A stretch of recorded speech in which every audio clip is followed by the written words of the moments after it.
alloh subhanahu va taolo ushbu buyuk Ramazon sharofatidan oilalarimiz, insonlarimizni qalblariga muhabbatni solsin, iliqlikni solsin, oralaridagi adovat, dushmanchilik, kelishmovchilik, noqulayliklarni hammalarini ko'tarsin.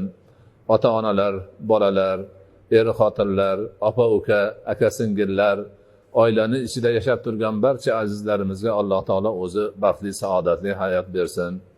Dinimiz ta'limotlari asosida bir-birlari bilan go'zal muomalada bo'lishlarini nasib qilsin. Har bir inson shariatimiz yuklagan o'ziga sharafli mas'uliyatni sharaf bilan ado etib, qarindosh urug'lari oldida, el yurt oldida, eng asosiysi Alloh taoloning oldida yuzlari yorug' bo'lishini nasib etsin. Alloh oilalarimizni barchalariga tinchlik bergan, salomatlik bergan, ahillik, inoqlik bergan, o'zaro hurmat, ehtirom bergan, urush janjallarni, kelishmovchiliklarni, turli noqulay holatlarni bizdan yiroq bo'lishini nasib etgan. Alloh o'zingdan yolborib so'raymiz, barcha ishlarimizni o'ngidan kelishini o'zing nasib etgan. Bizga yuborgan diniy ta'limotlarini qunt bilan o'rganib, ularga ixlos bilan amal qilishimizda o'zing yordamchi bo'lgan.